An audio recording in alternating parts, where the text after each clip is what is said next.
What's up, America? It's Dave Sheridan, aka Doofy, and you're listening to The Horror Squad. And remember, don't disturb me while I'm listening to The Horror Squad.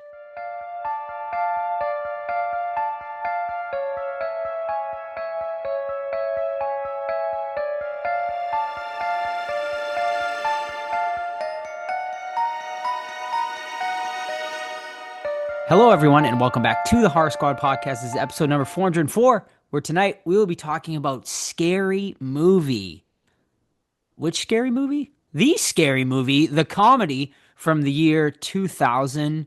I am here with Steve. Steve, was this your pick? It was my pick. I've always wanted to do it because it's something light and it's something that represents multiple horror movies. And I hate this type of movie. I was actually saying in the Discord, I find slapstick to be the lowest form of comedy. But for some reason, I remembered liking this one, and we'll see if that holds true. But I thought it would be a fun discussion, especially that we're going into heavier movies later in the month. So yeah, I thought it'd be cool to do.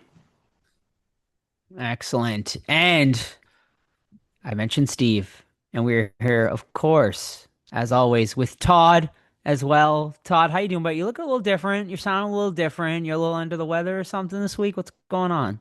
A little under the weather since Halloween is this month, but I'm happy. So you could say I'm Halloween happy, perhaps.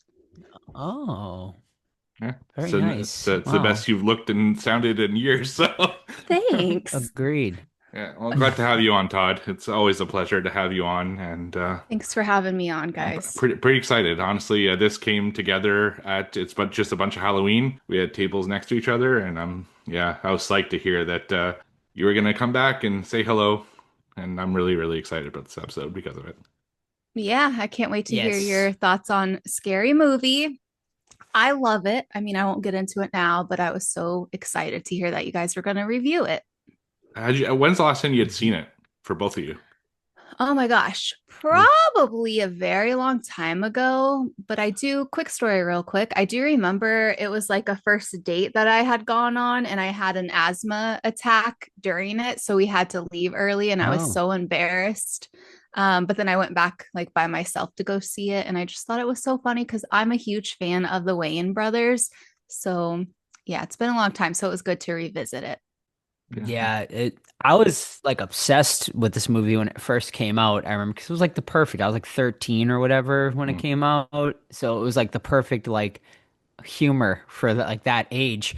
But I hadn't seen it in a long time, so I was very interested to see if the humor would hold up or not as an adult. And we shall see later on in the show. Steve, before we get into the show, movie club update. We got movie club coming up at the end of the month. We do.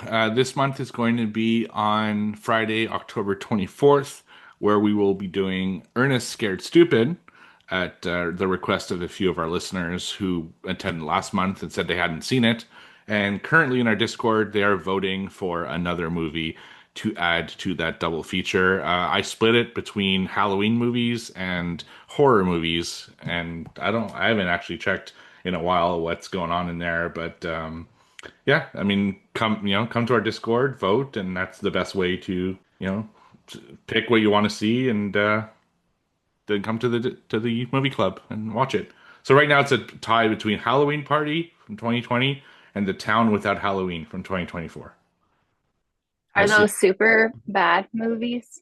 I have no idea. I haven't seen either of them. So the town that forgot Halloween or whatever had better ratings than the other one, but we'll see. No. Do you All right. guys do you Excellent. search for the movies for movie night, Steve, or you just they're all options that the listeners throw in?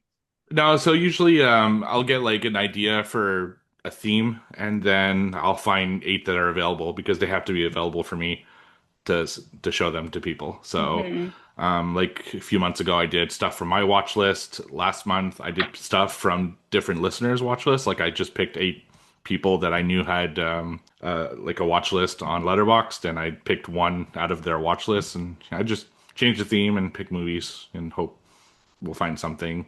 I always try to find stuff too that people haven't seen because it's fun to experience something for the first time with a bunch of people. But once in a Hmm. while, people want to watch something that like is familiar and stuff like that. But We'll have to do a movie night together, like a movie night collab, because 100%. over like on my movie nights, people enjoy Halloween movies more so, and I really try my hardest to sneak in horror movies. And every time I do, literally like 90% of the people are like, I've never seen this. And I'm like, what do you mean you've never seen The Faculty? That's a good one. Watch The Faculty. It's a yeah. All right. Thank you, Steve. And Sam, you have two very big weekends coming up in Salem, correct? I do. I sure do. So I will be vending at the amazing Salem Night Fair, which is produced by the Black Veil. If you guys have never been or don't even know what the Black Veil is, it's Ryan and Matt Murray's tattoo shop, Salem Market, and it's like my favorite event in October. It's over at the Pioneer Village, and I will be there both Friday and Saturday for the two coming up weekends in October. So if you're there, stop by. Joe will be helping me out. And it's outdoors. You get all the crunchy leaves. You get like the gloomy October vibes. Very like haunted, but beautiful, but fun. So yeah, check it out. Definitely. It's an awesome event. The one of the best events in the whole month of October. Besides, of course, it's just a bunch of Halloween weekend, which, is our weekend. October 1st through the 4th next year, 2026, ladies and gentlemen. People are already booking their Airbnb and stuff, so get ready for that. Crazy. But yeah, Sam's event. Yeah, but Sam's Market, the Black Veil, I think it is the best like Halloween event. Like they do it so well. It's outside, it's in the woods. You get that eerie aesthetic. They're playing the creepy music. They got the awesome lighting. And I'm not just saying this because Sam's vending it. Like we went before Sam even started vending it. It's done so well. It literally feels like you're in the set of like the witch type stuff. Like it's just awesome. They got all these sort of creepy characters going around. Like old timey buildings. It looks like Salem back in the 1600s. Yeah, amazing event.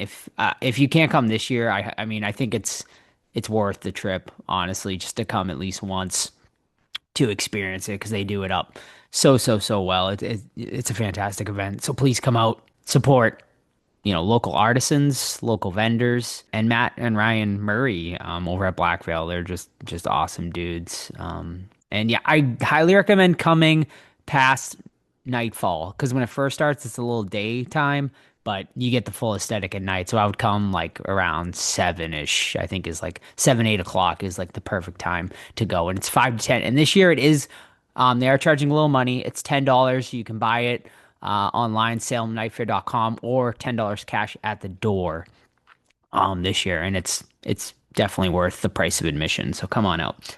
As far as updates for me, I filmed more of the movie on Saturday, which went awesome.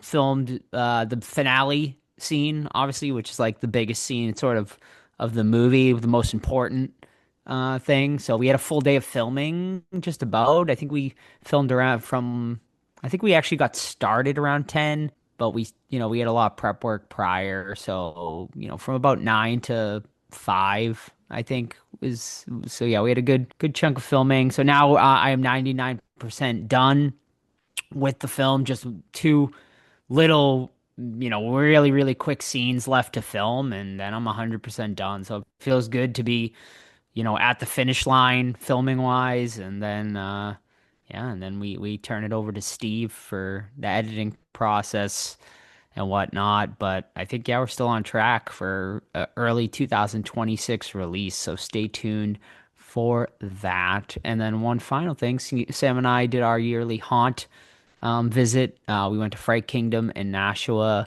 They're awesome. We love them. We originally were going to go somewhere different, but the rain kept us away from doing outdoor events. But the best thing about Fright Kingdom is it's indoor. It's like they take over like a huge warehouse. But you wouldn't even know the way they decorate and everything. It feels like you're outside. Even like in the line queues and stuff like that. It is very, very awesome. And just last year we hadn't been. They added a 1970s style dark ride that they bought, like legit from the 1970s. It was really, really cool. Has that very old school, like boardwalk ride type feel to it. It was super, super fun. Really, really cool. So yeah, I would highly recommend if you're in the area, go checking out Fright Kingdom up in Nashua, New Hampshire. Sam, any thoughts before we move on? Fright Kingdom, loved it. It's kind of giving Spooky World a run for their money. Oh, They had like themed drinks, themed cups, all sorts of cool merch. I felt like I was at maybe Disney, not all the way, but you know. I did get a Dark Ride shirt. Joe got me a little shirt, so I'm excited about that. And you know, I was pretty scared. I screamed a lot, which I wasn't anticipating that. So I had a good time. And we went with two of our friends who they kind of just entertain our love of all spooky, scary things. So I was very appreciative that they came along because you could tell they were like, the wife was scared, and then the husband was just like, do I have to be here? But they were great sports. Shout out to the people awesome. who entertain our spooky desires I sometimes. know. Just That's how you know when a true friend is a true friend, when they like entertain your hobbies that they could care less about. right. And they let us film like 50% of the horror movie Oh at my their gosh. house between their we basically took over their entire house the first day thing of filming, and then this past weekend we took over their entire backyard woods, which was a perfect setup for it. But God, man, the things you learn when filming, really quick, sorry, and then we'll get into the show, but there was a fucking guy out there with a leaf blower, and it was like the bane of our existence for a good like hour. And I was just like, we might just need to like, because what can you do, right? It's like, you plan this entire thing, and luckily it did shut off. He did shut it off eventually, but it's just like the things you don't expect when filming. And I'm like, we're just gonna have to film this and then like probably dub over voices later or something and figure this out because it's like, you can't getting people back together to film, and it's just like so much. But yeah, it's funny the things you don't plan for, and then these things do happen. But luckily, we were like filming, it would shut off for a minute, and I'm like, all right, action, action. And we'd go, and then it would come back on. We're like, no. But yeah, it's just funny. And I mean, I have after going through this process, my appreciation for filmmakers in general has gone up 100 times. I appreciate everybody who attempts to make a movie, even if it turns out shitty, because I now understand how incredibly hard it is to make a movie. Yeah, But we need to do all a right. director's Nope. commentary once it Yeah, releases. I know, And right? I think it'll be funny. I can point out the scene where I almost died in my short, and then just like some of the little details like that. That yeah, it'll be fun. I think it's crazy. You really have to plan for everything because the weirdest things will happen sometimes. Absolutely. And then all of my like prop stuff's done. So I think I had one person that bought the witch robe. So I can't remember who did. Todd told me. I think it's definitely one of our Discord members though. So if you want to reach out to either me or Todd, because Todd's been handling most of the perks, but I can ship you that witch robe, and you can decide if you want the black witch robe or the white witch robe. So you can reach out, and we'll get you that sent over. And I might have a couple other goodies to throw in just as a thank you. And then all of the posters have been signed. We got some full cast signed posters, and me and Steve also signed a bunch of posters. So everyone that did order poster perks and stuff like that. I think we have one more round of cast to sign to send. I got to send it out to Todd, and then those will be probably getting out to everyone with the next couple months, hopefully, because those will be almost ready to go. All right, let's finally start the show. Long intro this week. Well, busy. It's busy. It's October. It's spooky season. The leaves have changed. It's the best time of the year. So now let's start the show and spill a little tea, Steve. Let's do it. Oh, you want the tea? I'm sorry. We don't serve tea. Nope. Instead, you get a cup of Joe. And now here's Joe with the news. Alrighty, thank you so much, Chuck. And here it is, your cup of Joe for this week. All right, let's start off with some Saw news. What is happening with the Saw franchise? Of course, the big news that came out recently was that Blumhouse has acquired the Saw franchise. And James Blum has said that James Wan is essentially taking over the franchise once again.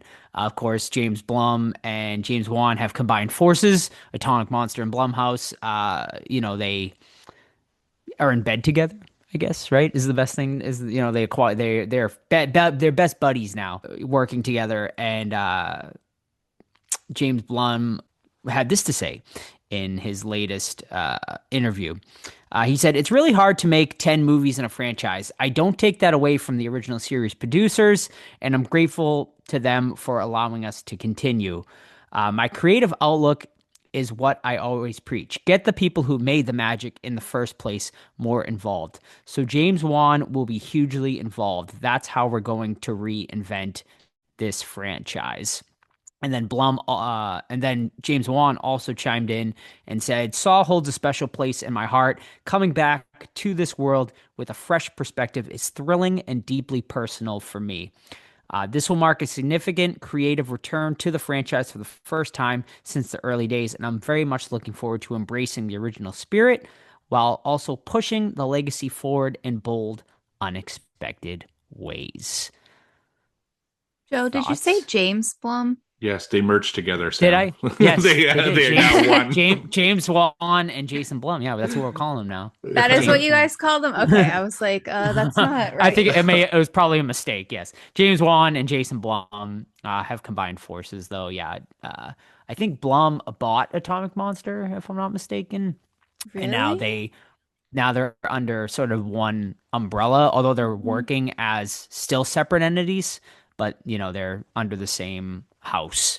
But yeah, to me, this is great news, right? James Wan back at the forefront of this franchise. Will he take over directing role again? Will he just be sort of finding directors? That is to be seen. But what do you think, Steve? I mean, Steve, you're probably the biggest Saw fan out of everyone here, I'd say. Well, Sam might be too now. Who knows? Yeah, I mean, I think James Wan is just going to produce these. I don't see him going back to the director's chair. He seems more interested in making new content than he is, kind of rehashing his old content. But definitely having him involved is not a bad thing. Maybe they'll bring Leigh Whannell back on as well to, kind of guide that series, as it's really at a like an important crossroad, right? Because Tobin Bell, I mean, he's like 84, so they're probably going to have to move away from Tobin Bell. And without Tobin Bell, what does that series look like? They've had attempts and they weren't the most successful. So I'm curious. It's an interesting time for the Saw franchise.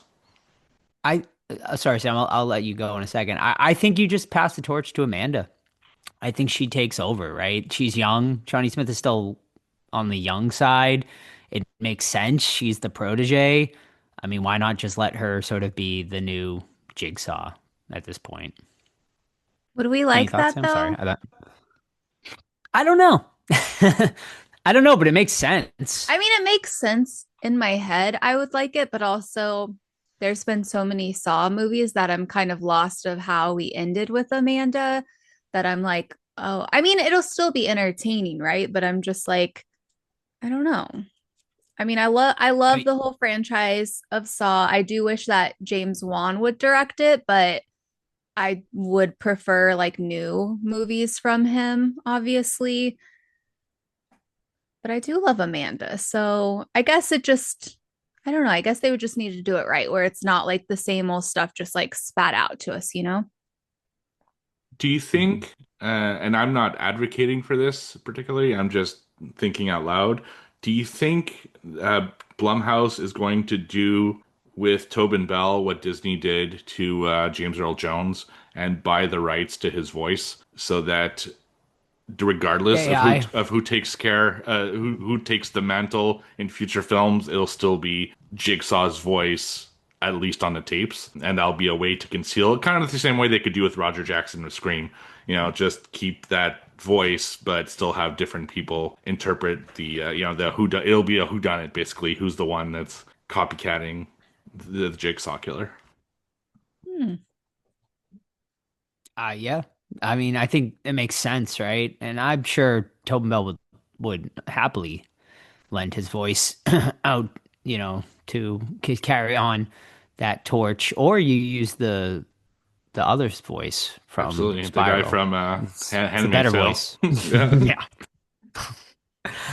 All right. Well, we'll keep you guys updated as this story progresses. All right.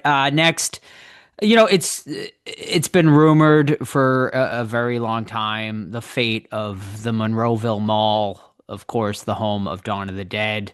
Well, it is now confirmed that unfortunately it is going to be demolished. Walmart, of course, did purchase the mall for a nice, robust, I should say, $34 million.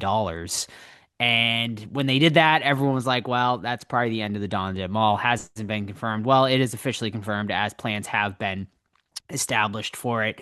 And it seems that April 2027 will be the end of the Dawn of the Dead Mall, as the mall will be demolished to create an open air shopping center with a Walmart, Sam's Club, shops, restaurant, and a skating rink, which is somewhat fitting, I should say, putting the skating rink in there. But yeah, so sadly, you have just a couple of years left if you want, well, really a year and a half at this point. We're almost into 2026 at this point. So you have about a year left to visit the iconic Monroeville Mall, home of Dawn of the Dead. I'm sure our friends at Living Dead Weekend are probably going to have one last huge hurrah type event before it does get demolished for next year. But yeah, the end of an era.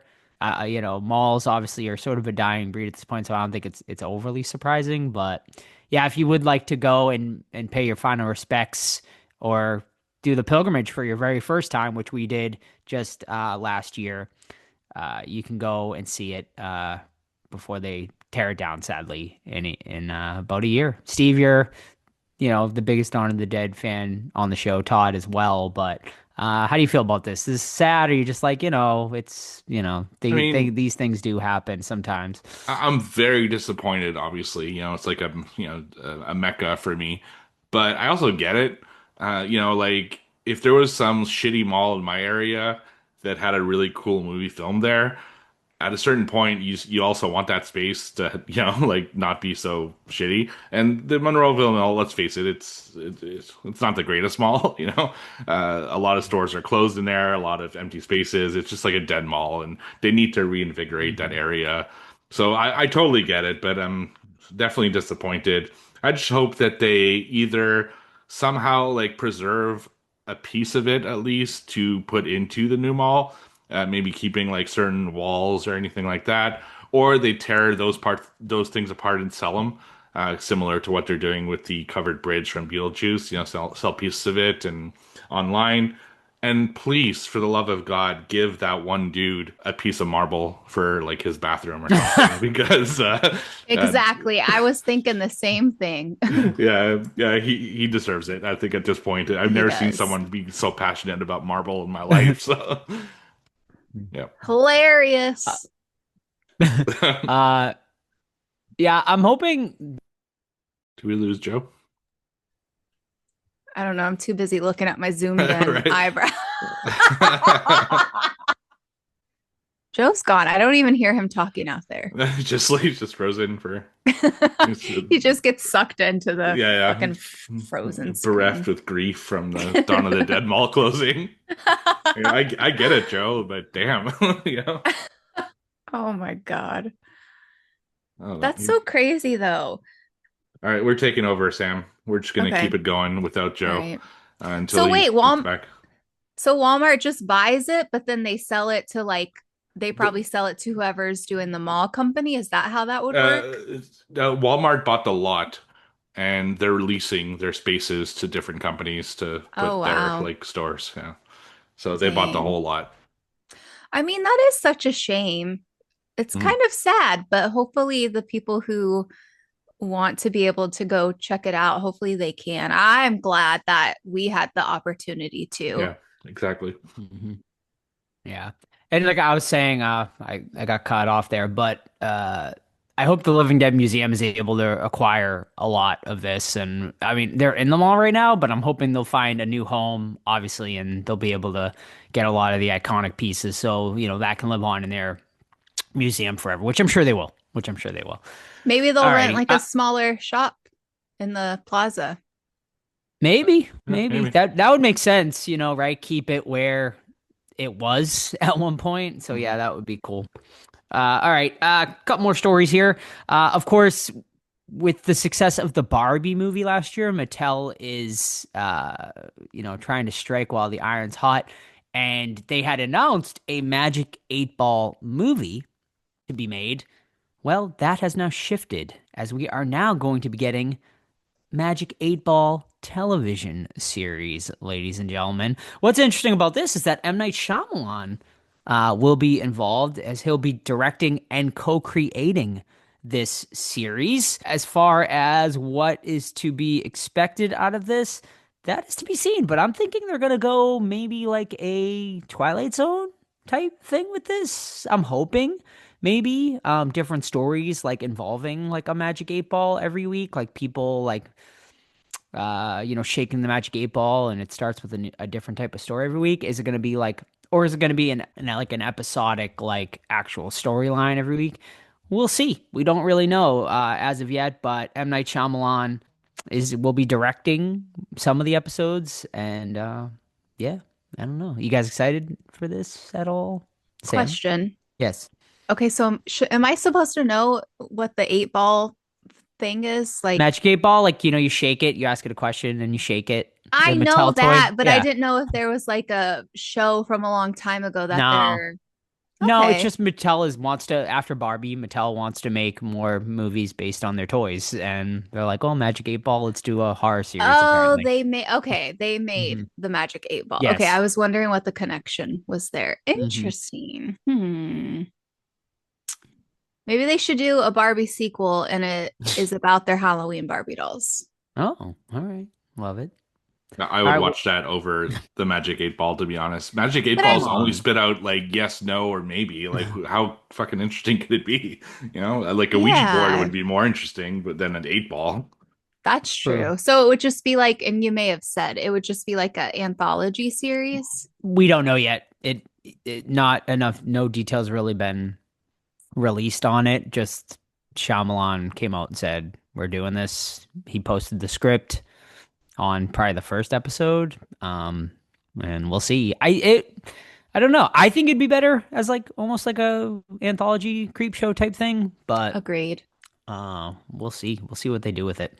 All right, Yellow Jackets update here. It has been announced that I've seen different stories. It's been canceled after 4 seasons, and then I've also seen that they're finishing the story and they'll be ending it at 4 seasons. It depends, I guess, which publication you are reading it from, but Yellow Jackets will be coming to an end after the 4th and final season. I jumped off the train. Sam jumped off the train as well. Will I jump back on the train now?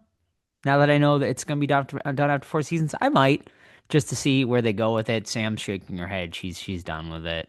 But for you Yellow Jacket fans, the end is near. All right. Creep update, ladies and gentlemen. We have not heard much from Creep in a long time, but with Creep season 2, the Creep tapes season 2 will be hitting Shudder, which we got to get on the Creep tapes, Sam. We watched I think the first episode, but Creep tapes will be premiering in just a few short weeks, November 15th, I believe it is, and they've already re-upped it for season 3 as well. But while Mark Duplass and his co-creator Patrick Bryce, they were, of course, promoting the Creep tapes season 2, they were asked about Creep 3, and here's what they had to say. Then they wanted to say, we will definitely make Creep 3.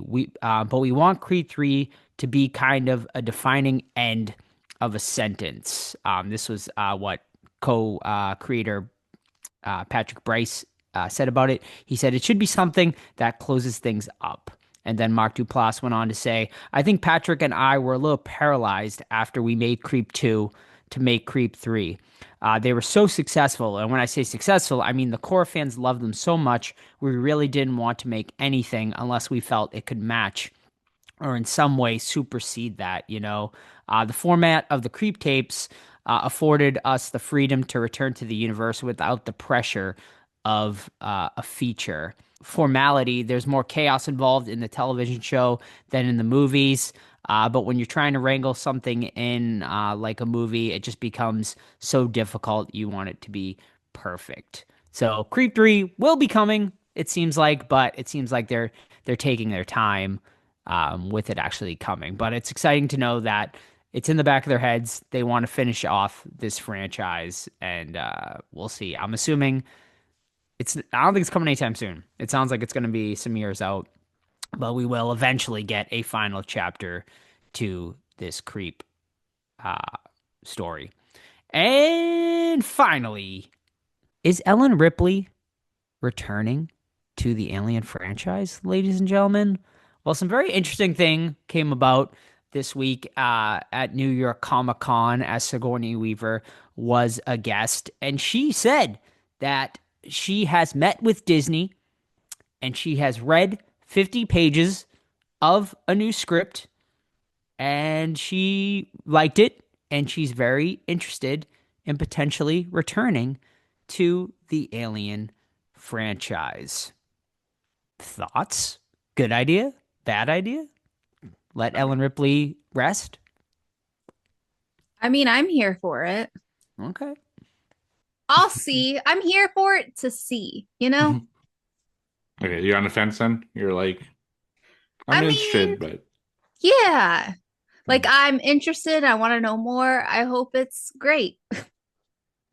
yeah, I'm gonna give Disney credit for what they've done with both Alien and Predator. Since they took over both those franchises, they've been completely reinvigorated in really interesting ways. Predator more so, I would say, but Alien Romulus and Alien Earth are cool, things that we might not have gotten if Disney had not taken over. So, yeah, I trust them that they would make something awesome with her. So, yeah, I'm totally down for it.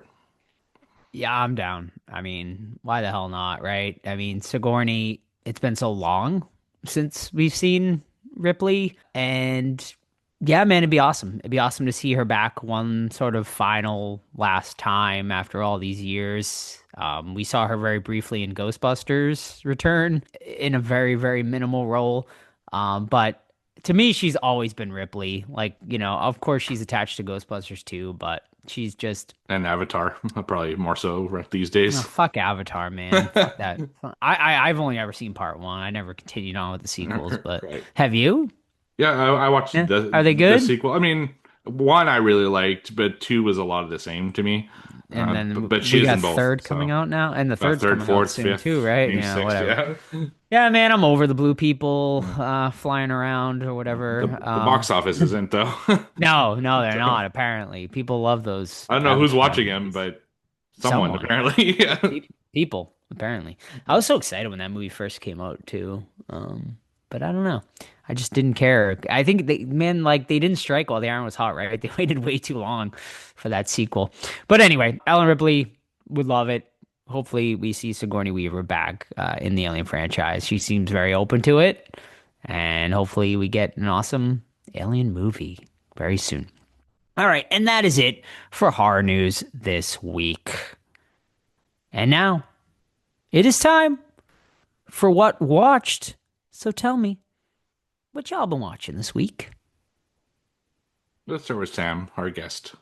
Oh, we probably got the same one. With me. All right. Well, do you want to do the same one now, Joseph? Sure. No, go with I think I only have the one, so you can talk about whatever else you got first. Okay. So I just watched this one today actually while I was working at my computer, and I thought it was one. Okay, so I do this thing where based on the title and the cover art, I just know automatically if I will love it. And if I think I love it, I won't watch it and I'll just wait a very long time because I'm confident that I know. And one of those is John Carpenter's Body Bags. So I finally watched it today and I absolutely loved it.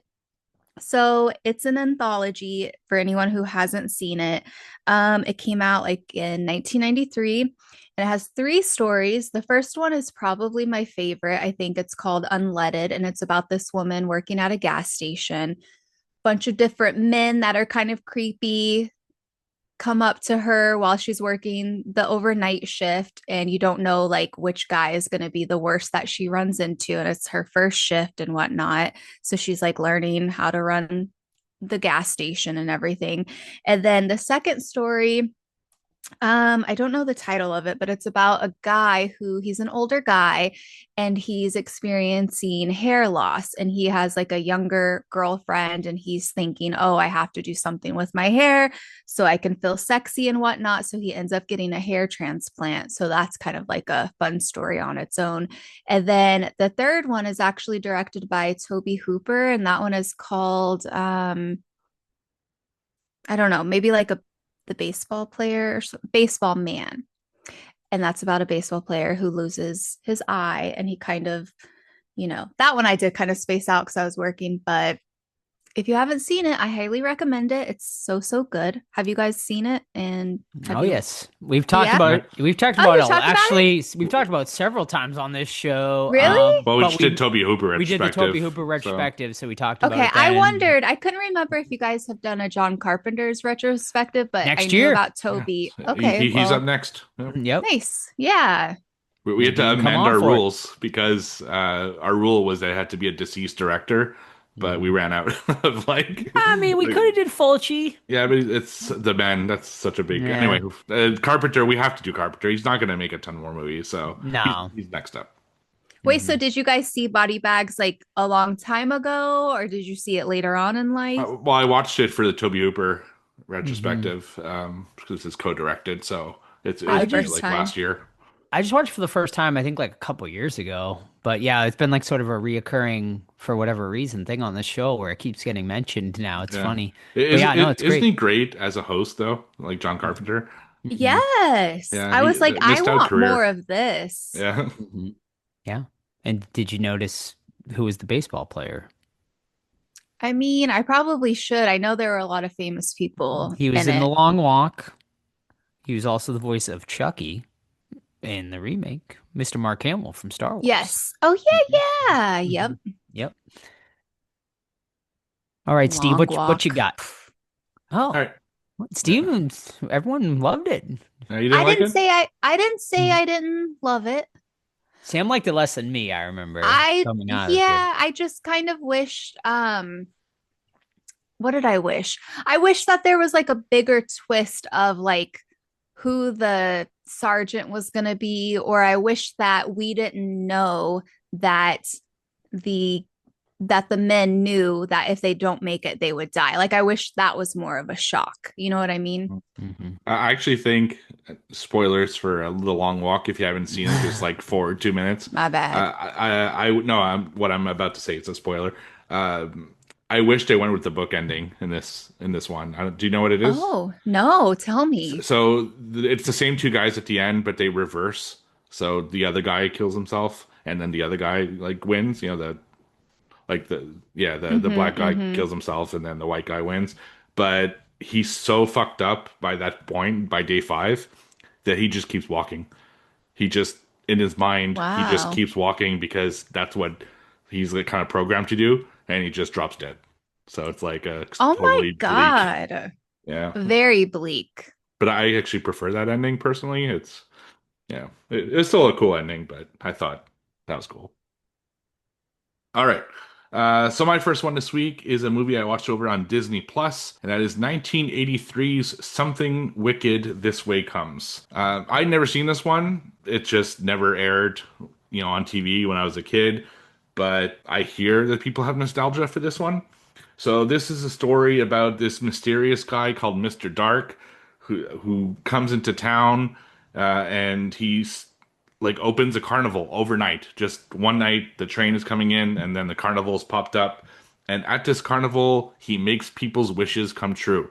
So if you come to the carnival, he basically gives you your wish, but of course, there's a sinister meaning behind it. It's actually very close to like Needful Things, which is the Stephen King novel, but with a shop owner.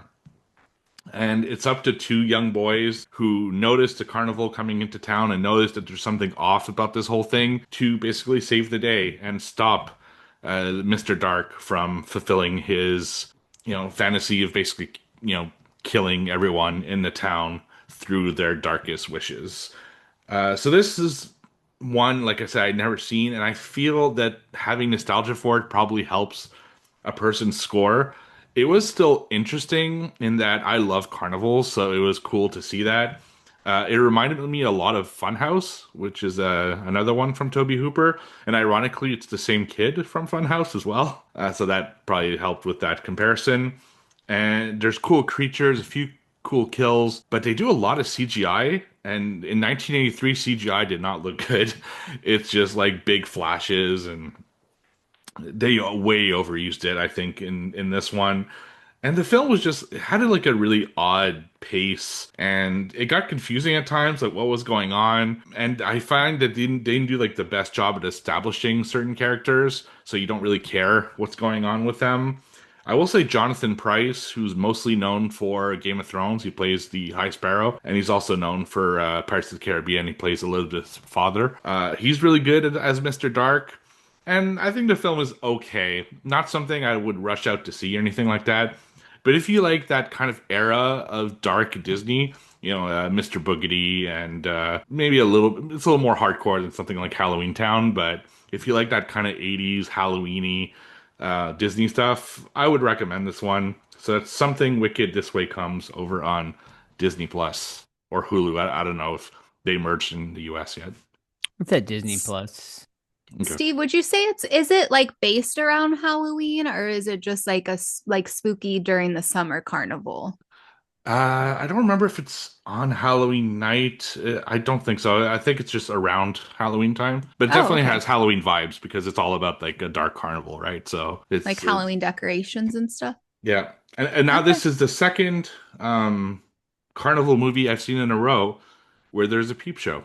And, I'm gonna say again, where the hell are these carnivals? Because there's never a peep show at my carnivals and growing up. It's such a weird thing that I'm discovering. Todd says it's a thing in Kentucky, but Really? definitely not where I'm around. Not where around I'm here from. either. It would be in Kentucky. They're Yeah, crazy down it there. would, right? What was the other one that you watched, carnival themed? Funhouse. Oh, nice. Okay. Yeah. So. Toby Hooper. Oh, and I gave it 3 out of 5 stars. I don't remember if I said that. All right. Yeah, I've never seen it. I want to watch it too. All right. My one and only one tonight, which Sam can talk about as well, is a theater release from this year. A movie called Good Boy, which wasn't even supposed to get a theater release. It will be coming to Shudder very, very soon, I assume. But yeah, it wasn't even supposed to get a theater release, but because of the dog, they decided to release it in theaters, which is awesome. And it's already done about $5 million in theaters over 2 weeks, which is awesome for a little indie movie like this. But this movie is a haunted house movie told entirely from the dog's perspective as we follow this dog, Indy, as his owner moves into this new house that is mysteriously haunted. And yeah, that's about it. You just follow the dog throughout the days, trying to decipher what is going on in this house and what is happening to his owner. Yeah, I was really looking forward to this one, and to me, this lived up to the hype. I really love this one a lot. The movie commits to the bit, which is one of the issues I had with Violent Nature, because Violent Nature, was supposed to be following the killer's perspective the whole time, but it didn't, right? It sort of gave up on that at times. But this movie commits to Indy the entire time. We follow this dog the entire movie, and it never strays from that. The camera angles are great. It's always sort of at his level for the most part. You never really see other characters. It's always sort of at like, knee length, and you kind of see like distorted sort of faces or off-screen faces. So it really focuses on this dog Indy the whole time. And I will say, like, scare wise, I don't think it's like super scary or anything like that, but you really, really commit. You really connect to the dog, Indy, as a character, that you feel it makes you feel for him, rather than the movie being overly scary. The anxiety comes from his danger, him being in peril, rather than you as the sort of viewer being feeling sort of the peril. And it's just done great. It's done so damn well. And we at the end of the movie, since we started in theaters, they had a special sort of making of featurette at the end of it, which was even cooler. It took 3 or 4 years to film this movie. They filmed about an hour a night in their own house. The husband and the wife and the dog. So it was just awesome to see like how it was done, and how the filmmaking, sort of this sort of like little indie filmmaking thing was made. And it was awesome. And the dog is named after Indiana Jones. Indy, so that's cool. Awesome. Who is also named after his dog. So yeah. Right. Right. True. Full circle. Yeah, it is full circle. But yeah, man, I thought it was a delight. It was delightful. I loved it. It's in my easily not gonna leave my top 10, and probably in my top 5. Honestly, I just loved it so much. Indy is a star. Currently, my favorite male performance of the year. Which is would be the first time I think an animal wins that performance for a thing. But it was great. I loved it. I gave it 4.5 out of 5, which might be skewed a little high, but I think it deserves it just based on everything it has going for it. I also give it a very high score. I loved it. I will say, if there was something I had to pick out of it, there's like, I don't know, there's like this bit of CGI that I was just like, I feel like maybe that could have been taken out, and like they didn't need it because it kind of took me out personally. But I love that it's from the dog's perspective. I wish that like I would have done this movie, because it's just such a great idea, and you really do feel for the dog. And do you think that we could like not give them the spoiler, but just tell them what the director has already come out to tell the audience, so that people don't get worried? Oh, yeah. I mean, I don't think that's a spoiler that the dog doesn't Okay, that's die. fine. Like they've Yes, like so the said that a director, million times. Yeah. yeah, the director has said and warned everyone the dog does not die. I know everyone's worried about that, Mhm. but definitely go see it. I cried a few times because Indy literally just melted my heart. And I will say that although they took the time to film the movie, they filmed it in his home, and they specifically do like the after, like the post credits part. They're like, don't worry, Indy actually doesn't know he's in a movie, so it's fine. It's not like animal cruelty. And my other side of the point is like, yeah, exactly. He didn't know it's a horror movie. So there's like a few parts where he literally is scared. And I'm like, I don't like that because he doesn't know what's happening. But, as being like, don't hurt the animal type of person, I was all right with it. Go see it if you can. I will say PETA actually gave this movie an award just yesterday, They or did? the day before, saying that it was Oh, like the right way to film a movie with an animal. And I it love was, that so I think it was like the much. first time they've given an award like that. Like, but they Yeah. wanted to specifically give this movie sort of its colors, saying it was done like fantastically, and that's how you're supposed to film a movie with an animal. So I love that. That makes me happy. That yeah, there was just the one part that I was like, I didn't like that. But that's just I'm oversensitive when it comes with like dogs and movies. So Cool. I can't wait to see it. To probably release on Shudder at some point this year, hopefully. yeah. Yeah. I think it definitely will. It was kind of like, Late Night with the Devil, and it came out Right. a month or two later Yeah. or something like that. I mean, once it exits theaters, I'm sure it will be out, and I'm assuming it will be out before end of year, because I think everyone should. I don't know. I don't know if you and Todd will love it as much. But we'll see. But I think, I mean, if you love animals, if you're an animal lover, like I just don't see how Who you isn't? dislike this. Well, yeah, agreed, Yeah. And agreed. I But think if no matter what, if you you'll have a appreciate strong, it. yeah, if you have like a strong bond connection with animals, like I just don't see how you dislike this movie, really. Right. So So Steve yeah, will have to make good kitty before someone else does. Right. Yeah. God, yeah. to try to train those things at all. It's like impossible. All right. My last one this week is a 2009 film that I watched over on Blu-ray, and that is Afterlife. So Afterlife is the story of a woman and a man played by Christina Ricci and Justin Long, and they're having relationship troubles. Things aren't going too well between them, and you could tell that there's like some kind of rift. You find out that they go to that he's like going to Chicago and he's going to move, and she doesn't like that. So he brings her to dinner and she thinks he's breaking up with her, but that's not the case. It's actually that he wanted to ask her to move to Chicago with him.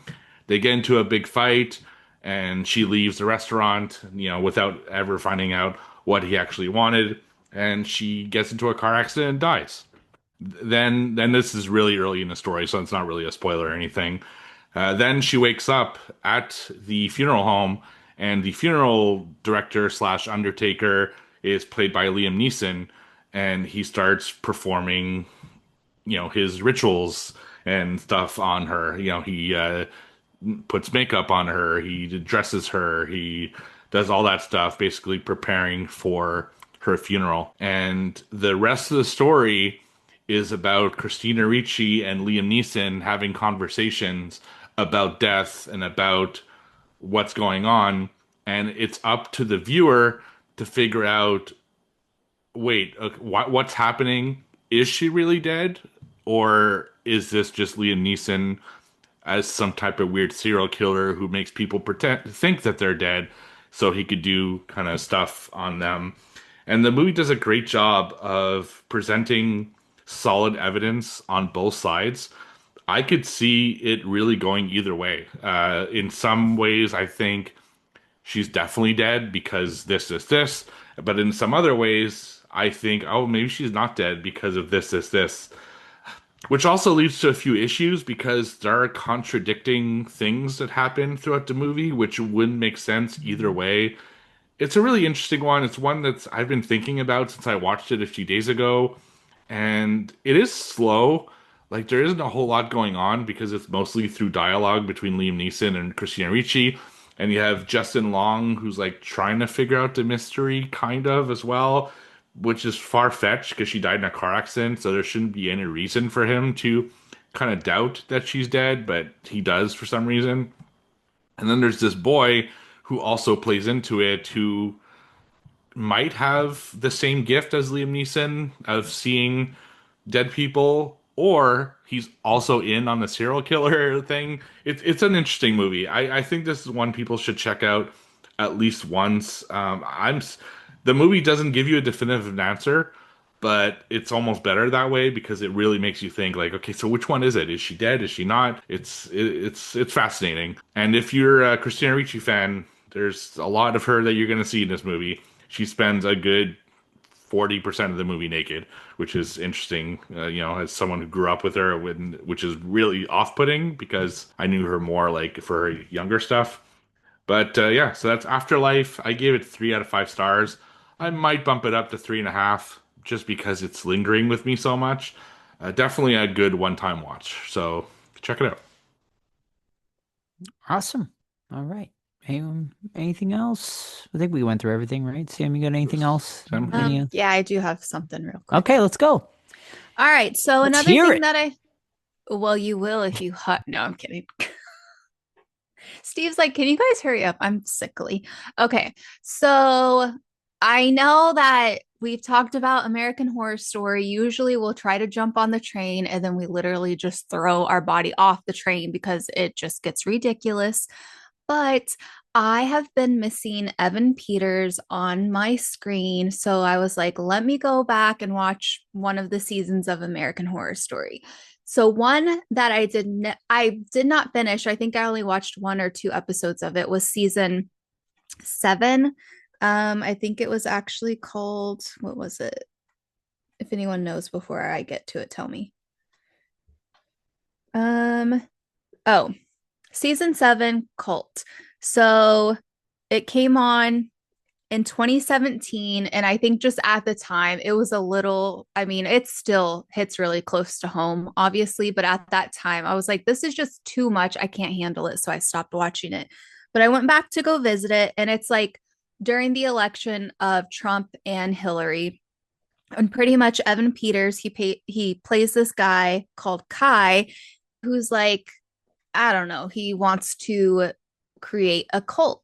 I liked it. It was really good. And I'm shocked because I figured I would not be able to finish it, but this one actually goes back to being good, I feel like. And I even told Joe, I'm like, because he loves cult stuff. If you guys like cult stuff, definitely check it out because it covers like Jim Jones, it covers like Charles Manson, it also covers the guy that lived in Texas that had all the guns in their house. I can't remember who that was, but it was good. It was good. I recommend it. Sam, you know what I love about you? What? You've been off the show for like 3 or 4 years, and you come back and you're still on the thread of will I, won't I with American Horror Story, like as if you didn't miss a single beat. It's so I know. That's funny. why I was like, I have to talk about that because that used to be a thing. So Yeah. I don't know what season I'm gonna watch next, but I do want to like watch another one because the cult, that's after Roanoke, and then it's also before. I actually can't remember. I think Cult is where I left off. I didn't love that. Apocalypse. Yeah. Go back and revisit it because it's like, it's not bad. You know, I was just like, it's not bad. And then also, I never really enjoyed Billie Lourd. I feel like she plays the same character in every single thing. But on this season, she didn't get on my nerves as much as she usually does. Okay. Is American Horror Story still happening, or has that stopped at this point? Didn't they go into like some like anthology show? Grotesquerie. They did a show called Grotesquerie, which I think Sam Right. watched that as well, and I did not. Is that the one with Kim Kardashian was on it? I don't remember if that was the one with Kim. Mm-hmm.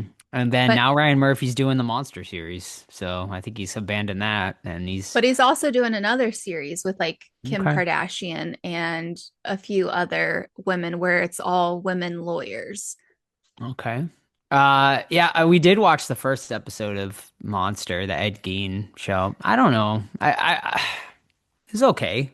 I don't know if I'm going to continue on just based on all the negative stuff I've seen about it. Like, it seems like people are really against that show for whatever reason. But I want to watch it because our boy Tobias Jelinek from Hocus Pocus has a cameo in it of some sorts, which I heard he's great in his small role. So I would like to watch it for that. And then we just started, Steve. I know you're really into haunted house stuff. We just started a show on Netflix that I think James Wan produced or something, or someone. Yes. Is it James Wan? Yeah, about like haunted house stories, basically. This one takes place at a college, but it's sort of like reenactments, and then you have the actual people talking about their experiences. Sort of what you would see on like TV, but like Netflix created their own series regarding it. Okay.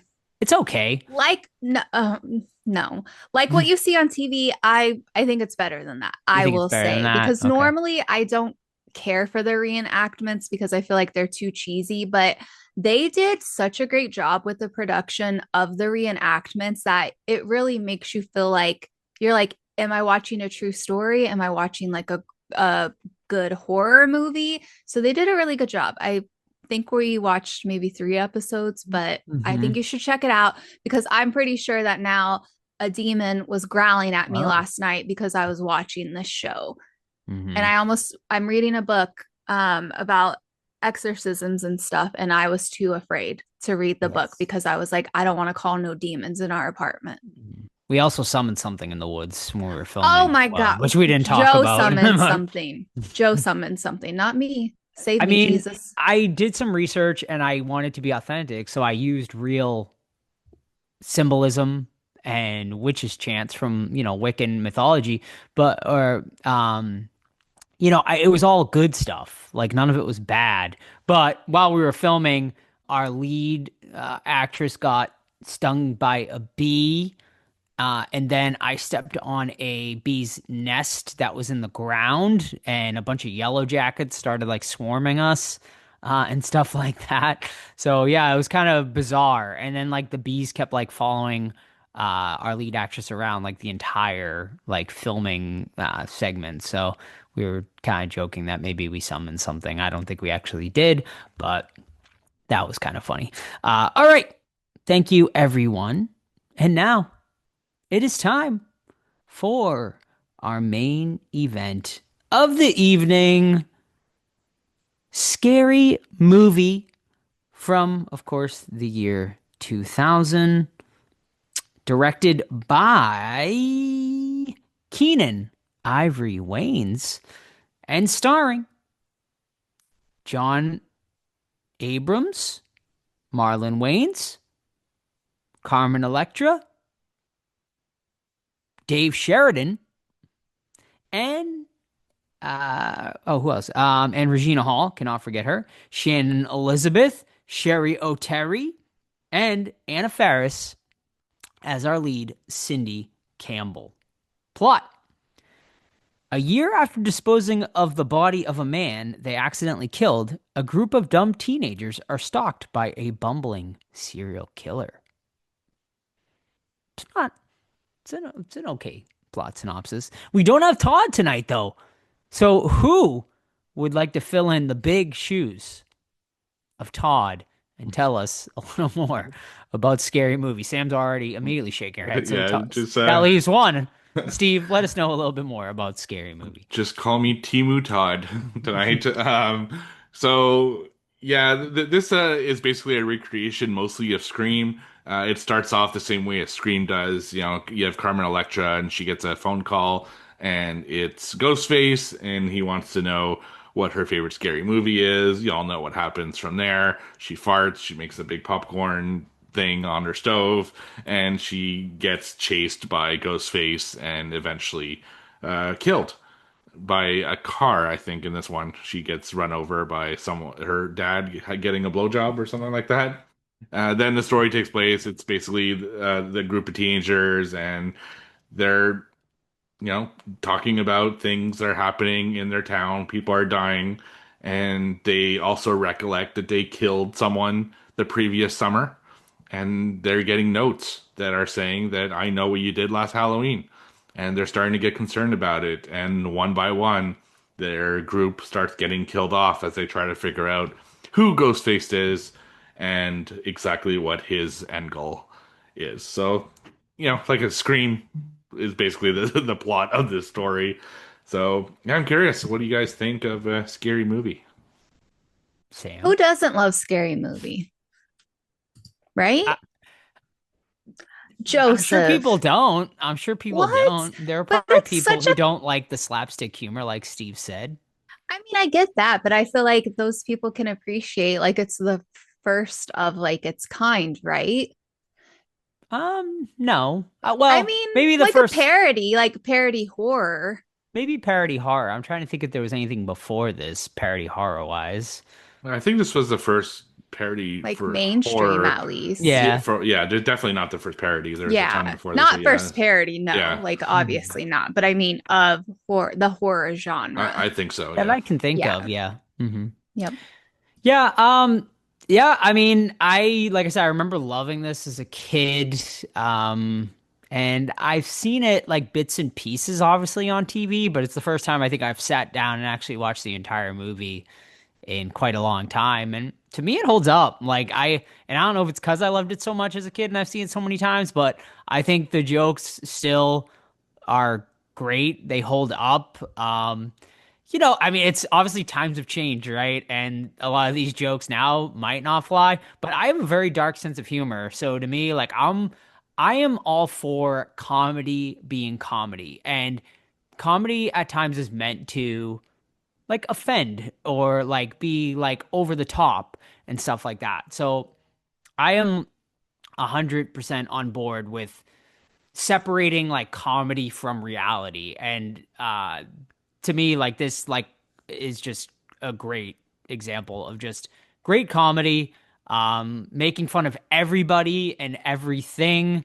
and just obviously connecting it with what we love, horror movies, spoofing all of sort of these horror movies we grew up with, was great. And I think like 90% of the jokes hit. I still was laughing watching it, just yesterday. So yeah, I think this one's great. It's a lot of fun. It's a blast. And I think the Scary Movie franchise in general, I remember really liking the first few of them. And I don't know if I ever like, I don't even know how many there are at this point. Five right now. Yeah. Five, and we get a sixth coming. Mm-hmm. I remember they sort of progressively got worse as they went along. I remember really thinking two was great though, where they mimicked obviously the small hand and the haunting. And I'm excited to see sort of the rebirth of the franchise and what they will do with it. And then we also saw after this ended and immediately advertised a haunted house, which I'd never seen, which is another Wayans Brothers apparently spoof on sort of the Paranormal Activity franchise. It makes me want to go and watch those now because I've never seen them. Yeah, you can bet that we're going to do Scary Movie 2 at some point because, yeah, we reference it so much. I still have my little hand like right next to me as I record. I have it all the time. I use it as a kind of a back scratcher. So it's like That's all you're scratching it with? Sure. Yes. So what did you think, Sam? So I loved it. I remember really enjoying it when it came out. Like I mentioned at the top of the show, huge fan of the Wayans brothers. And going through, I forgot that Shannon Elizabeth or Elizabeth Shannon? Shannon Elizabeth. Yeah. I forgot Elizabeth Shannon was in this movie. And so it kind of just took you back to like all the popular actresses and everything at that time. But as it goes through every movie that it's spoofing, it really did pick like the best movies ever. And I was just like, oh, now I want to watch Scream again. Now I want to watch Blair Witch. Now I want to watch this one. I was entertained throughout the whole thing. And I really don't have much else to say. I just liked it. I feel like it's still, is funny. The comedy, like Joe said, times have definitely changed. I don't know if they could. I mean, they probably could make this movie again because it's the Wayans brothers. But yeah, I'm excited to see the new one because Joe, you had mentioned that 1 and 2 were good, and the reason that they went downhill is because the Wayans actually lost rights to the movie because what's his name? Weinstein. First name. Who am I thinking of? Harvey Weinstein. Harvey Weinstein, because 1 and 2 did so well that he was like, we have to pump out 3 super fast. And the Wayans brothers were like, well, we need more money. We need more time if you want us to do what we do. And he didn't want to wait. So they ended up having someone else make it. And they completely lost the rights to their movie. But now they finally got it back, which is why they're making the new one. So it's going to be good, obviously. Yeah. It's funny so I remember liking it when I was younger, but for different reasons than I do now. Some of the stuff that I thought was hilarious back then, mostly Marlon Wayans, I didn't find funny at all this time. Whereas the character Ray, I think I laughed at every single line he delivered because he was so funny. And he's like probably the lesser known of the Wayans, I would say, at least from the movies I've seen. But oh my God, every time he was on screen, I was dying. And Regina Hall, so funny opposite him, and both of them make such a great duo that I couldn't wait to see those two kind of come back together and do stuff. There are a lot of jokes that you're like, "Woof, man, that hasn't aged well," or it has aged well. They actually reference a P. Diddy party. This is 2000. They knew in 2000 that this was a thing, which is wild in 2025 to hear that joke. It's like, yeah, those motherfuckers, they knew the whole time. And there are jokes that are, sadly still relevant today. I think of the one where, you first get reported on that someone died in the town, and you have, You know, the one is like, we're black TV, white folks are dead, so we getting the fuck out of here. You know, and it's sad that that's still a reality in 2025, even, maybe even more so. But yeah, there's just, I laughed a lot. Like, I genuinely laughed a lot, and I don't like slapstick humor. And sometimes it was the subtle things that I found funny, like the football team's called the Predators, which is so funny. It's just like such a little thing, but it made me laugh. And yeah, there's some good stuff in here and some really dumb stuff as well. I mean, the fart jokes I could go without, and you know, kind of some of the like signs that point to different things, like stuff that's a little too slapstick. I didn't love, but overall, I thought it was hilarious. You know who really cracked me up that I didn't really appreciate back then was Cindy's dad. Oh Mm. yeah, Yeah, He he was is funny. totally unhinged. Like Mhm. he needs to take a chill pill. Why I could not place that actor in what I've seen him in though. Like I know he's been in like a ton of stuff, like, but I just could not place him. But he was super funny in this one. But man, they did such a good job recreating Scream. Like, I mean, this movie's like right like 90% Scream. Would you say like? And they yeah. like they recreate it pretty much beat for beat, and they do like a really really good job. And this is sort of Anna Faris's, was this her first movie or like Her sort of her breakout claim to role, her anyway. breakout role, right?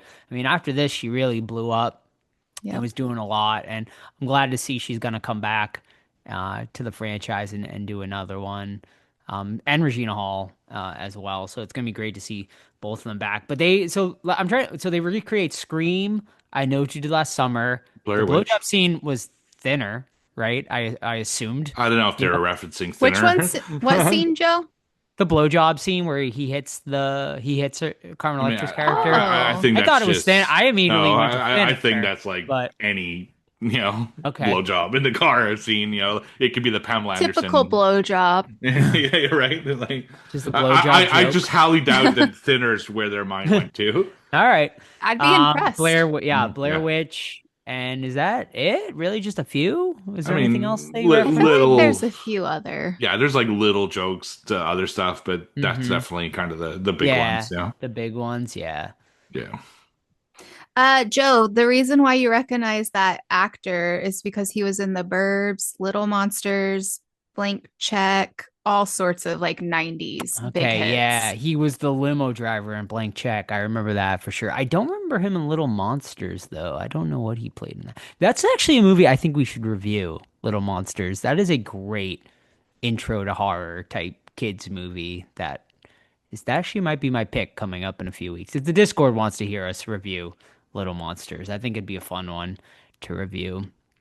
But yeah, I mean, I don't know. Like, this is like your typical sort of, slapstick comedy that became super popular after this. Obviously, like, I popular. feel like there were like a million sort of rip-offs after this where we were just getting all these spoof type movies, but I don't think anything ever touches Scary Movie. I don't think it ever gets better than this. Although, I don't know. I think 2 rivals it. I really do. Yeah, oh yeah. Like 2, I find didn't age as well. Maybe I'd have to. As, Yeah, I'd be interested to rewatch It does that have one. a better opening. The Exorcist opening is Oh, yeah. hilarious. James Everything Woods. with the guy with the little hand is hilarious, but the Mhm. rest of the movie is kind of weak in my opinion. Yeah, And I think the reason this movie works so well, it's because it's Scream, right? Which is a Scream's great, such a classic. yeah, Yeah. it's such a great premise. And I'd be remiss not to talk about Mr. Sheridan, Yes. which you need to check out episode 148 when we interviewed. Honest Still interview. one of the crazy, yeah, maybe the craziest interview we've ever done. Actually lasted an hour and a half, but we cut it down Yes. to like an hour because some stuff we're like, we cannot put that on the air. And not bad stuff, just he's like bashing some of his co-stars, and we're like, maybe he doesn't want that out there right now. The tea. So funny, but also you feel bad for laughing at Doofy, because yeah. it's like one of those like, oof, he it's does a great really job, on the though. line. He does a Yeah. great job as Doofy, and one of my favorite lines in the series, he actually recreated for the intro of this episode, is the whole thing with the vacuum cleaner. The vacuum cleaner. So yeah. fucking funny. I mean, obviously he still to this day dresses up as Doofy. and does photo ops, with the vacuum Yes. cleaner. So, which is crazy that he's still doing that, 25 years later. I mean, it's probably his most famous role, right? I mean, Yeah, he was actually good in Devil's Rejects. he was. Yeah, he's a decent actor. He's good in a special, which is what Yep. we interviewed him for back in episode 148. But this is definitely his kind of, It's his most it's memorable definitely his role. claim to, yeah, it's definitely, I would say, his claim to fame. But Devil's Rejects as well. He was really good in that next to William Forsythe. The two of them were great in I it, did feel which- bad laughing at him this movie though, because it's such a offensive character. It is. It's probably the most offensive thing in this movie, right? I would say. I would say so. I Making think fun so. of people with special needs. Yeah. That one probably aged the worst, I would Yeah, say, out of everything. Probably. But yeah, but I found the Miss Man character also to be Right. hilarious. And that one is actually relevant even today Big because because you have he said sometimes you do it to campaign to gain a competitive edge, which there have been some situations where that has become like a controversial subject. So it's really interesting to see jokes from 25 years ago that have become even maybe more relevant today. But I thought that when the ball, I mean, how can you not laugh when the ball sack Right. flops out of the...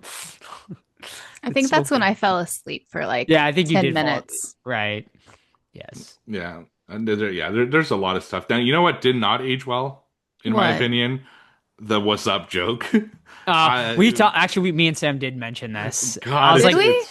yes, because I was like, how many people are gonna get this joke today? Like kids watching it, they're not gonna understand. That Budweiser commercial, which at the time was like the biggest thing ever. See, I don't even remember Oh that. my god, we You had to don't? hear Oh, it for Is that what it years. was from? Yeah, it's from Yeah. a Budweiser. Oh, Budweiser. I just thought a it was Super Bowl like. commercial, I think. Yep. Yeah, it was. Oh, Yep. I just thought it was like a high thing. Like They rode that train for like years too. Years. They kept Oh, doing God. different iterations of the Was Up Budweiser. It was like the Budweiser frogs, like when they kept doing them, but then Was Up became a thing, and it was like there were T-shirts, there was merchandise for it. It was like huge. Yeah. But And the now- frogs were the first to say No, "What's up?" No. it went from the Oh, frogs you're saying the frogs took it from Shorty saying it. No. Like I'm just saying, like it was another. Like you remember how huge the Budweiser frogs were. Like Was Up was another iteration, like another huge with marketing humans. success Yeah. for them. Yeah. It's basically exactly what you see in this movie without Ghostface. Yes. It's friends calling each other, being "What's up?" and then, Yeah. it Oh, was- okay. I see what you're It saying. was really dumb. And another thing that I remember now, I was so tired of seeing, even at the time, is the fucking Matrix thing, which Oh, every yeah. movie also spoofed around this time. Yes. True. This movie does it, and it's just like, ugh. Like, it's been 25 years, and I'm still fucking over it because we've seen it Yeah. in so many movies. Agreed. That one didn't age well to me, but all the sex jokes to me landed, Oh my God. especially the Scream spoof where the penis goes through his ear instead of the knife. Dude, everything, I'm telling you, everything Do it with Ray, again, man. do it again. Ray made me laugh so Yeah. fucking hard. Ray It's was just- hilarious. Ray might be the star of this one now. I feel like a lot of people will say Shorty because he was sort of the stoner character, Yeah. but I found Ray to be way funnier for sure in this. Yeah, and he, like I said, he needed Regina Hall opposite him to like Yes. really play it off. But God, when he's like spanking people in the locker room, and it's just every line he did, it was fun when he's making her dress in the football gear, and I also, did you think of Todd when she started to take out fucking chicken wings out of her like purse yeah. for at the movies? I'm 'Cause like, Todd's always sneaking stuff into the yeah, theater. he's always sneaking like full ass meals, like a fucking Costco pizza into the theater. And I thought, God, it's like Todd being at the movies with Todd. Yeah, so funny. That was obviously a funny scene too with her being murdered. I in know. the I love theater. when she's in the movie theater. Yeah, interesting that all these characters die and all come back in the sequel. Yeah, indeed. Yeah. But it's funny because the one character who doesn't die, spoiler, Doofy, doesn't come back for a sequel. You never see him again. Yeah. No, which is weird because you'd think that maybe the whole series should have been almost like he's kind of the final boss, you know? Yeah, because Dave Sheridan, he's like a pretty solid like comedian, and like you said, he's a Yeah. pretty good actor. So like, I'm surprised he wasn't asked to like come back. I wonder like why he wasn't asked to come back and sort of do other stuff. Because I think he could have been like a good. Maybe he didn't get along. Maybe him and the Waynes didn't get along after that or whatever. Who knows? All Yeah. speculation. But I don't know if we asked him in the interview. Well, Oh, bring him back. yeah, Ask him. we We should bring could. it back. I love the whole Usual Suspects ending. I thought it was a really clever way to subvert the expectation that Scream had put out. You know, like when they do the same, like two killers again, you're like, ugh, it's the same thing as Scream. Yeah. It's kind of lazy writing, but the fact that it's actually someone else in the end was actually really cool. Yeah. Shout out to, I don't even think we mentioned Lachlan Monroe. I think that's Oh, the actor's name too, yeah. with the baby dick. The baby scene. dick. Yeah. It's a specialty. Yeah. Which is another little funny moment. But He's funny in a lot of shit too. yeah, he's a good actor as well. And yeah, I mean, it's a great cast here. A great cast, a lot of great comedy. And yeah, I mean, it spawned obviously probably the most iconic, besides Leslie Nielsen and the Naked Gun franchise, Yeah. probably the second most famous sort of spoof Well, series. it isn't I would say. Spaceballs, I would say. Yeah, Space. But was there more? Was there only one Spaceballs, right? Or was there two? Well, there's a sequel coming, There's- but right, coming, yeah. No, yeah. As This far is as definitely- spoof franchises, I would Never say seen it. Naked Gun, Spaceballs. Never seen Spaceballs. Well, you've never seen Or Star Naked Wars Gun, either. yeah. Oh, Naked Gun's fantastic. You would like Naked Gun. I mean, think if you I like would, scary- yeah. Yeah, maybe especially the latest one because it's like today's references. Oh, you know? Leslie Nielsen with the one with Liam Neeson, Liam right? Neeson. Yeah. Yeah. Mhm. Yeah. How about that Dawson cameo? Super. Oh, I Oh, yeah. loved that. It kind of I made me was like, sad though, knowing what's going on yes, today. Same. I was like, maybe they'll get like a quick little clip of where they can put him in the new one, maybe. I kind of wish they gave him the line of, "Oh, I was hoping to get my balls licked," but, you know, like just make it Yeah. funnier than just him showing up and kind of Mhm. doing nothing. You know, it's yeah. But that was a funny kind of exchange. Her and her boyfriend, the whole movie, where he's so horny, like the whole Right. movie. So horny. Yeah. No, I the running joke of Ray being gay the whole like, and then you find Oh, he's God, like, I I'm not can't- gay. Like at the I end, it was just fucking- so I'm gay. funny. Couldn't with his game. It was so funny. This shirt make me look gay? No, man. How about now? Yeah. It's like constant too, and it's Yeah. so funny. It is. Sam had a question, and I was like, oh yeah, maybe. Because like nowadays, and even Matthew Lillard just the other day at a con, like there's this whole theory about Billy and Stu being gay. There's this whole fan theory out there is that they were gay, and Sam's like, do you think that came out because of Scary Movie? And I'm like, there's a very good chance, probably. But yeah, That's like very, what very, gave, like- put that idea in people's heads. And then like Matthew Lillard even I think came out and said at a con like that it's quite possible that they were, which I don't buy honestly. But who knows? No, I don't think that's the case. Yeah. But I No. never heard that I don't think- until like when we watched Scary Movie. That was the only Mhm. time that I like ever heard anything about Stu using quotation and Billy, you know. Yeah, I don't think Wes Craven ever had that thought in his head. You know what I mean? I think it was No, created yeah. by the fans. You know, it was a fan theory, and people sort of took off with it. You know, just like any sort of movie, these fan theories come out, and then people try to latch onto them. But yeah. yeah, that Titanic joke also got me. It was, Well, why did you, it was during the When she's at beauty the beauty queen, yeah, the pageant. beauty pageant. There's a Titanic, like the Titanic like is sinking in the background. Oh, yeah. And I was like, I didn't understand that reference. I was like, why is there a sinking Titanic in the background of this? I I beauty think don't they're know. just making fun of it, like how Yeah. popular it was. It was Yeah, funny. I Yeah. will say I like Shannon Elizabeth, Mhm. but she was probably my least favorite character in this movie. Her death was like dumb. Like I didn't find it funny at all. You know, as she keeps talking through, as she's like head cut off and everything like that. Mhm. I don't know. She just didn't do it for me in this movie, which is Agreed. odd because Yeah. she's so good in like. Well, she's American not a Pie comedy and, like- actor, right? Really? I mean, Yeah. well, I mean, she's Well, in she- comedies, but she's yeah, not she plays it known. straight usually Yeah. in the comedies. So Mhm. Yeah. Yeah, I she's do remember I used to cackle when she was getting murdered and she'd be like, "Oh no." Like I just loved how like sarcastic and Like she would just talk down to Ghostface. I used to love that, but I was like, okay, like can this be done Right, now? right. Yeah, it goes on a little too long, but Yeah. yeah. Yeah, the cop was funny too I didn't remember laughing as much. Oh Todd my mentioned God. it off air, but him in the bikini photos was Dude, pretty it's funny. because he plays it so I serious. love that. You know, He's like, yeah. he doesn't joke Yeah, at it was- all. He's not No. playing it comedy. He's playing it serious, and that makes it so much funnier. Oh my Mhm. God, that actor's great. He's in a lot of He 80s, is, 90s yeah. stuff too. So, Mhm. uh, Nice. All right. We I think that's about it. I think we got it all covered. I think so. Yeah. So yeah, all right, let's get in to rating this one. Yeah, man, to me this holds up. Like it's still funny. If it came out today, would I feel the same? I don't know. I really don't. But I mean, for me, it's like big nostalgia movie, and I think most of the jokes hold up pretty well. I give it a 4 out of 5. I really had fun watching it again, and I think it's one of the best of these type of movies that you can watch, especially as a horror fan. Yeah, I agree. I'm gonna say 4 out of 5 as well. Um, I think I don't know, like I can't really picture would it hold up today. Like I guess my brain can't really comprehend that because it's like, well, what movies would it have done? Are we talking about the same movies? Are we talking about like the same times, but of today? Do you know what I mean?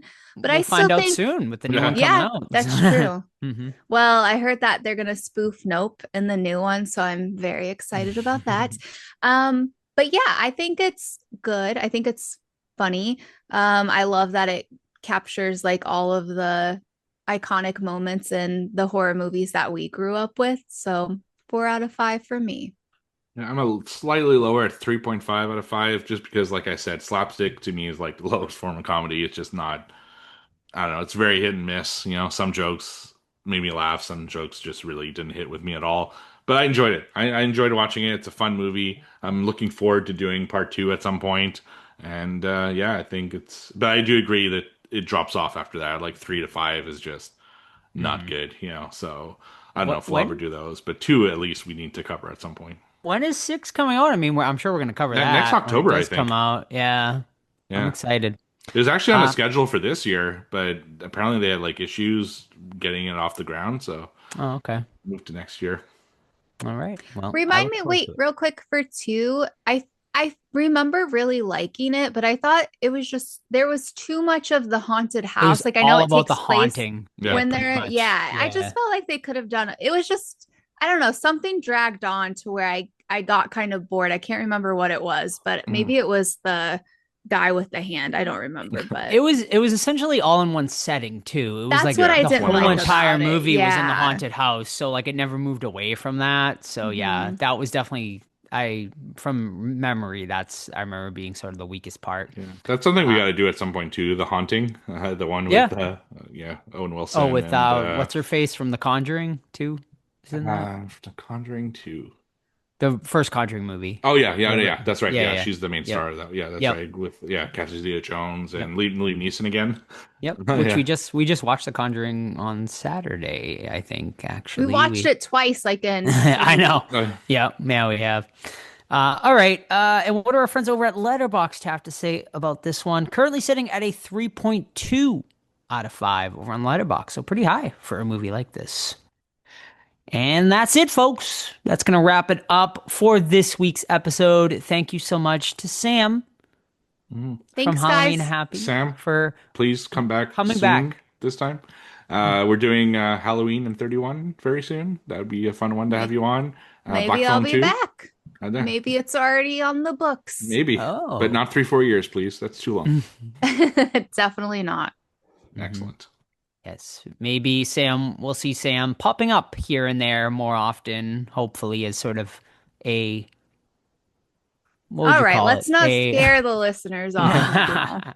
But Sam, if on the off chance you don't come back, where can people find you so they can follow you and at least get a little taste of Halloween Happy? Thanks, buddy. You guys can find me on Instagram at Halloween Happy, also on YouTube. And if you want to support my little spooky community over on Patreon, you can do that as well. And yeah, that's anywhere really, I guess. And Joe's Nightmares. All right. Thank you so much, Sam. And Steve, what do we got coming up next week?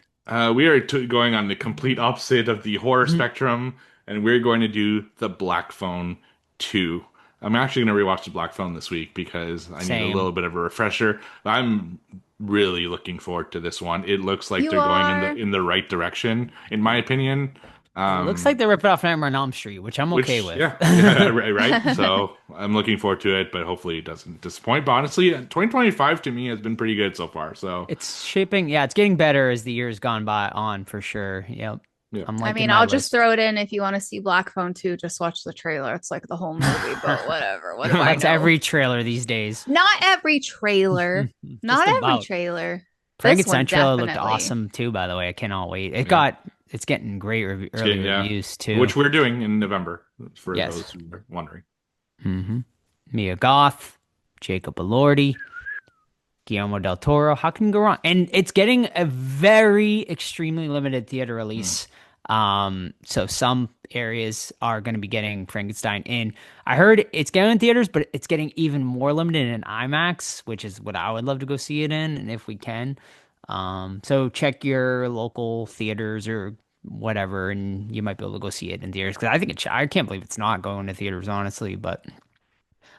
We shall see. All right, so check out Black Phone hitting theaters this weekend. We will be covering it. So head to the theaters and go check out the Black Phone 2.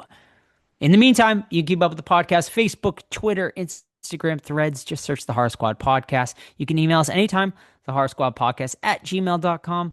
But of course, the absolute best way to keep up is our Discord, totally and completely free to join. It's linked over on our Instagram, or you can send us an email or a DM on any of our socials, and we'll get you a link to join that Discord. Movie Club every single month over there, hosted by Steve.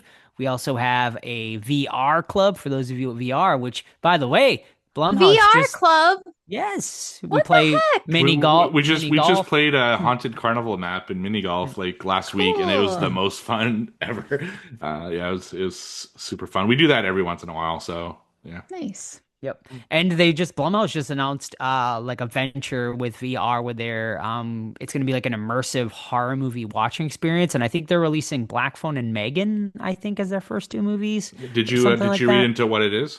I haven't, not So really. basically, you know how the big screen app is, you can watch like a movie on the screen and you're in a different like setting. Yes. It's going to be that, but the settings are based on the movie. So you're going to be in the Black Phone like basement to watch Black Phone, and you're going Fun. to be, I guess, in the Megan. I don't know where they're going to do it for Megan. Maybe the factory or maybe her Yeah. house. I hope they have that little fucking Megan from Megan 2. You know, the one that's like super funny and adorable. We haven't seen Megan. I still No, have we yet to don't. see We Megan. don't know what Megan Megan No. because we Oh have my not God. seen it. Everyone, I'm there's not no watching excitement for me to watch it. Like no one's No. given it like a good enough review to make me be No, like. I "All mean, right, I watch wouldn't. Megan." I wouldn't go out of my way to watch it, but they had one really cool thing, and I'll watch it before year's end for sure. Yeah. Just to complete my year end list. as long as you go in and not expecting a horror movie and expecting Yeah. like Oh, an I don't. action comedy. I don't expect a horror movie, sweetheart. But yeah, VR Club every month over on Discord and a ton of other channels. Come and join your fellow listeners and horror fans, and you can talk anything and everything horror and non-horror over there. So join us. Also, don't forget, leave us a 5-star review on your favorite podcast app if you haven't already. And if you'd like to buy merch, tpublic.com, the Horror Squad podcast. And that's it. And don't forget, October 1st through the 4th next year, 2026, will be It's Just a Bunch of Halloween weekend. It's just a bunch of Halloween.com for details, which there are none currently, but we have some exciting things already in the works and planned. Once details come out, you guys will be the first to know here on the podcast. So we'll see you next week for the Black Phone 2. See ya. Bye. Bye.